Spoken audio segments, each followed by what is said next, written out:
An American Airlines mechanic has been convicted of smuggling cocaine through JFK Airport.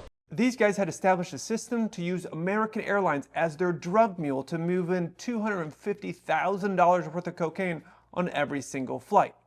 Now, there was no dogs, there was no nervous person going through customs or going on to the airplane or going through security at the airport. None of that. They were hiding it on the aircraft. And it reminds me of a time when I used to fly exclusively South America. I would often ask the guys I was flying with, because I always like to play through scenarios in my head, I would say, how much cocaine do you think you've actually been involved in transporting? And sometimes they would look at me like I'm crazy, and I would say, we have 100 tons of cargo on this 747, and all we're doing is South America runs from all parts of South America. Do you really think you've never moved any cocaine at all? Like zero? Your top 3 biggest producers of cocaine in the world are Colombia, Peru, Bolivia, and of course other countries that have people getting involved in transportation like Brazil, Ecuador, Venezuela, although they are more on the distribution side. Some of those countries I fly to regularly, sometimes not so much. The only one that I haven't been to is Venezuela, which I really want to go, and probably the reason I really want to go is because I dated a girl that was from Venezuela, and she said, no, you can never go to Venezuela because it's very dangerous. And if you know me, you know the one thing to get me to do something is tell me that I can't or I shouldn't do it. And so now I just have to do it. So it's something where I really want to go to and go and see. But other than Venezuela, all these countries have a lot of air traffic from their country directly to the US. And I think it's very important to point out this because I spent a lot of time in South America. Even though some of these countries are involved in the drug business, 99.9% of the people have nothing to do with it, and they hate that their country's involved in this and they have people in their country. But there's something about the US culture where we love and idolize this kind of lawless cowboy behavior, and it goes back not just locally, not just recently that we're doing this inside the US, but just historically, it's something that we've always been attracted to. Jesse James or Billy the Kids are stories that I remember hearing when I was a kid. I don't even know why. They weren't in any children's books. And then in the 1900s, you had stories like Bonnie and Clyde, John Dillinger, Pretty Boy Floyd. And the people at that time would talk about these people like they were celebrities, because at the time it was like the social media at that time. When you would read the paper, you would see what was going on, just like you would look at your Instagram or your TikTok and see what's going on right now. That was what was going on, and people were fascinated about what these celebrity criminals were doing. The thing is that most of these criminals never lived to be very old. The oldest of all of those was Jesse James, who was actually shot by one of his own guys in the back. And he was only 34. So why is this relevant to this story of these guys smuggling drugs? Meet Paul. He was 56 when he got arrested as part of this drug ring. Now, they said this was his first time, and so my guess is that he didn't just wake up one day, have a midlife crisis at 55 or 56 and think, you know what, today's the day I'm going to go for my Pablo Escobar drug ring and start bringing cocaine into the country. I'm guessing that's not what happened, but we can't accuse people for something that they can't have proof, because at least for now, you're innocent until proven guilty. And so up until this point, we'll just assume that he was just like all these other mechanics that were running around the airport, keeping our planes flying safely. Of course, when I saw this, I started to wonder, like, how much are mechanics making right now? Because I know there's a shortage of mechanics, and I wish more people would go into the trades and get into those fields, because there's a shortage of mechanics and a lot of other trades that people find not cool. They want to go fly planes or work in marketing or whatever it is. And so I looked it up, and I texted a couple guys to figure out what are they currently making right now, and would it be worth risking your whole life and your liberty to smuggle drugs in? Maybe they were making nothing. And one of the guys texted me back. He said if they've been there for a long time, probably making 120 to 150,000 a year as a mechanic, which is a lot of money, even if you're living in New York. So here's how it all was working. Do you remember that scene in Executive Decision where the Navy SEALs enter the bottom of a 747 through that room on the bottom of the plane? Now that's a real room on the 747, and I made a video about it, I don't know, like 5 years ago and talking about it. That is a real room. It's not a big break room like they make it look like in the movie there, but that is a room, and there is a door there, and most planes have that. And this is a photo of me a few years ago when I was actually climbing out of that compartment because I'm so nosy, I just had to look. But in that room, it houses a lot of the important avionics and electrical equipment that gets fed into the flight deck. And that information and that computer equipment is vital to our flight. It's so vital that it has separate compartments from everything else in the plane, and in different emergency situations, there's all kinds of protocols that are set in place to ensure that the air that's going into that room is protected. So if there's a smoke or a fire, let's say in the cargo area, doors start closing off and keeping that area from having any type of smoke getting into it, because it's that vital. So that area is vital and very important for us during our flights. You normally won't ever see people going in there unless there's something that's broken.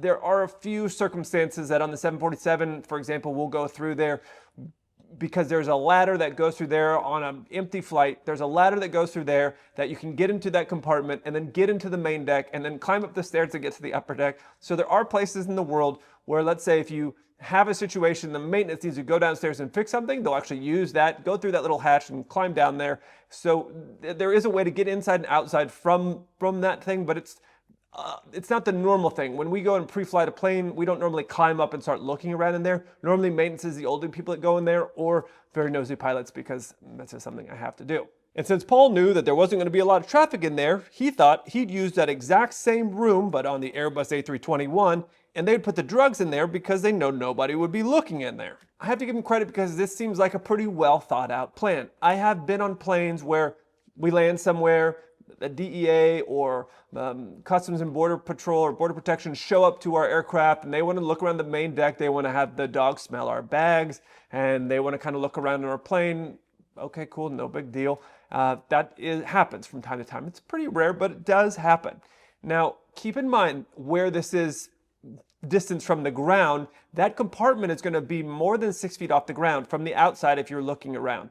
So it's going to be more than 6 feet off the ground, and there's going to be a ton of smells outside. They're going to have jet fuel, people, all kinds of people moving around and all kinds of smell, and it's open air. It's going to make it a lot harder for the dog to find and track and identify that smell. Also, it's going to be in a closed compartment, so it's not a lot of particulates, if you will, that are getting out that's allowing the dog to get to it. And then again, from inside the aircraft, if you were to be inside a regular A321 like this, it is underneath the flooring and there is air that's going through it, but all that air is getting blown throughout the entire plane. And it's going through filters and it's getting blown out through all these nozzles all throughout the aircraft. So even if the dog could identify or smell something, it'd be very hard for them to pinpoint where that was coming from. So it would be very hard for them to identify the spot. Because that same air that could be coming from that compartment could be blowing out right here in this front section of the plane, but also particulates of it could be blowing out in this back section of the plane. And that's one of the reasons that system knowledge is important when you become a pilot or a mechanic. You need to be able to think through certain things that are going on and different things. So obviously the mechanics in every airline, on every plane, are going to know the overall systems of the plane better than the pilots. It's always the case. There's a lot of times pilots will come on and the mechanics will come on and then we'll be talking about something and I'll say,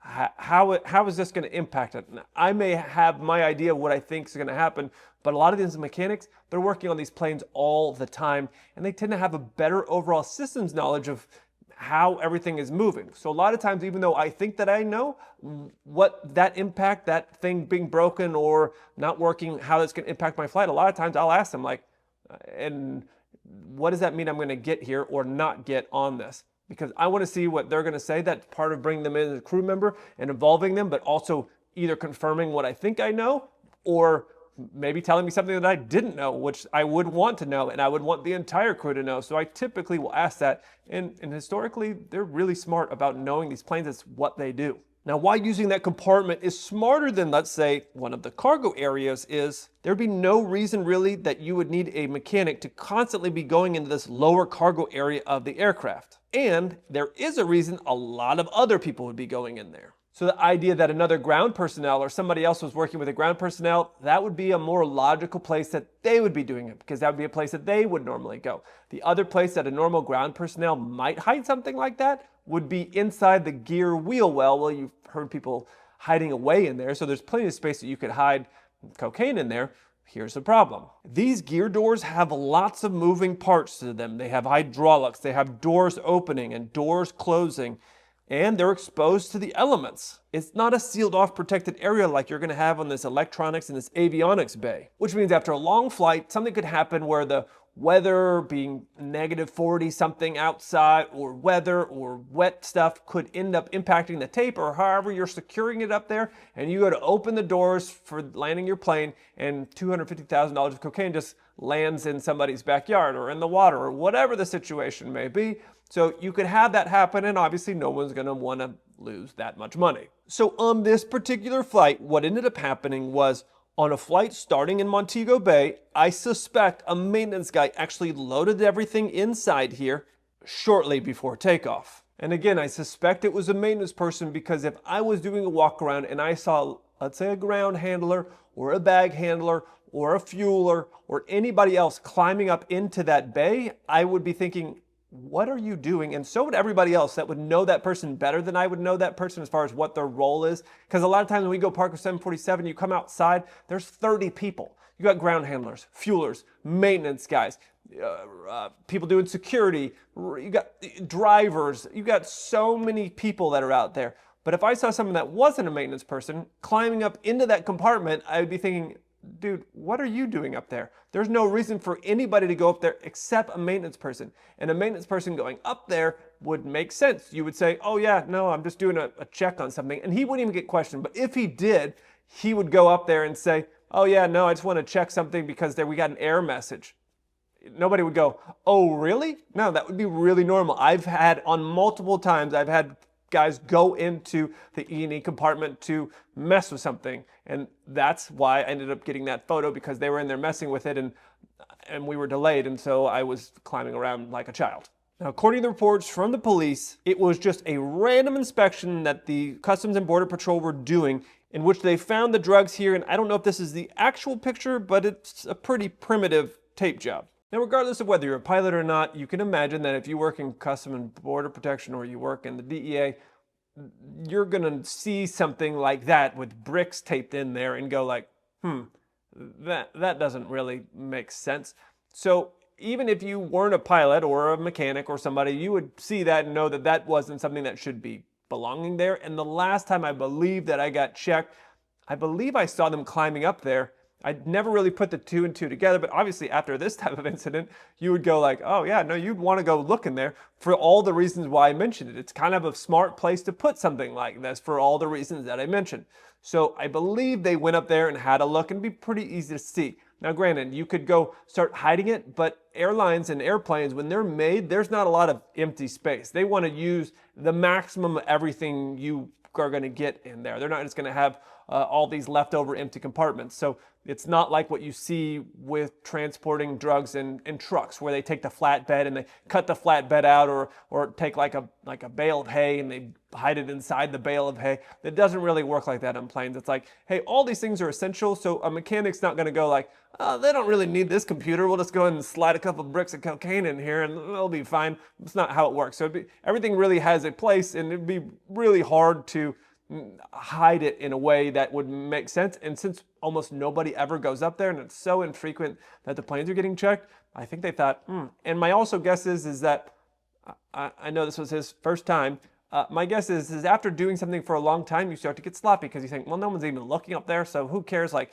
how much do we really need to spend in hiding it? And you don't want to be up there for very long, right? You're not going to be up there for 3 hours. American Airlines are going to go like, what are you guys doing up there? You got to kind of go up there and do whatever you would normally do, which would take like 5 or 10 minutes. And that's about how long it would take to take all these bricks out and tape them there. So according to the reports, when the police found this, what they ended up doing is taking those bricks out and then replacing them with new bricks, where they painted this ultraviolet powder on it so they'd be able to see who was going to come back and get it.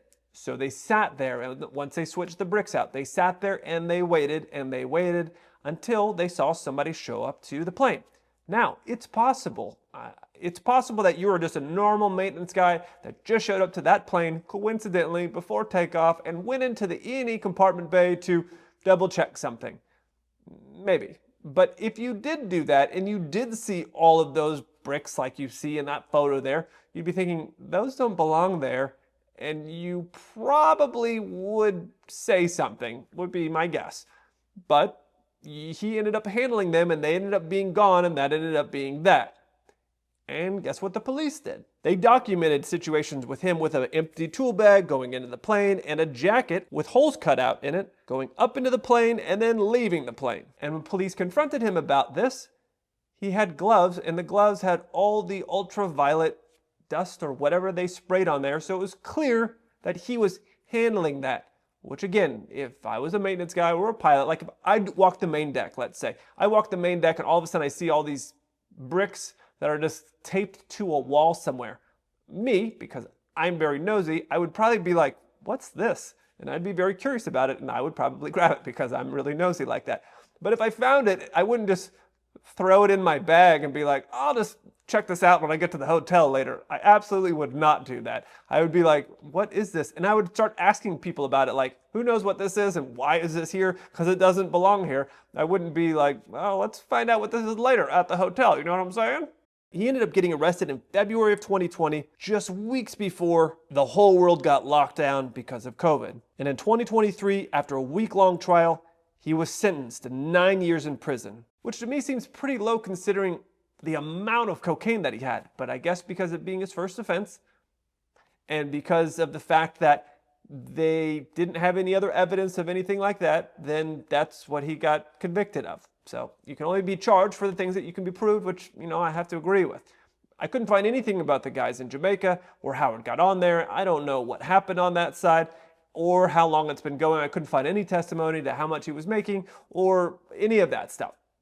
Again, my guess is he didn't wake up one day a week earlier and go like, I got an idea. Hey, let's call my buddy Frank down in Jamaica and let's go ahead and run some cocoa up here, and let's just start with 250,000, like a little starter package. I don't think that's how that happened, but it is what it is. So the next time you're walking on a plane and you're going on vacation, just remember, and while you might be going on a travel destination of your lifetime or coming back from somewhere, and I might be there probably working and eating as many snacks as I can possibly feed myself on a flight, somebody else might have a plan where the plane that you're on is actually a mule for them, where they're smuggling tons of cocaine or hundreds of thousands of dollars of cocaine on it, which makes me wonder if I could find out how much drugs, heroin and meth and cocaine I've transported. There's no way to ever know, but I wish I could some way find out exactly how much I've moved, because I'd be just so curious to know something like that. My brain works in a weird way, I guess. I look forward to hearing from you. Until then, keep the blue side up.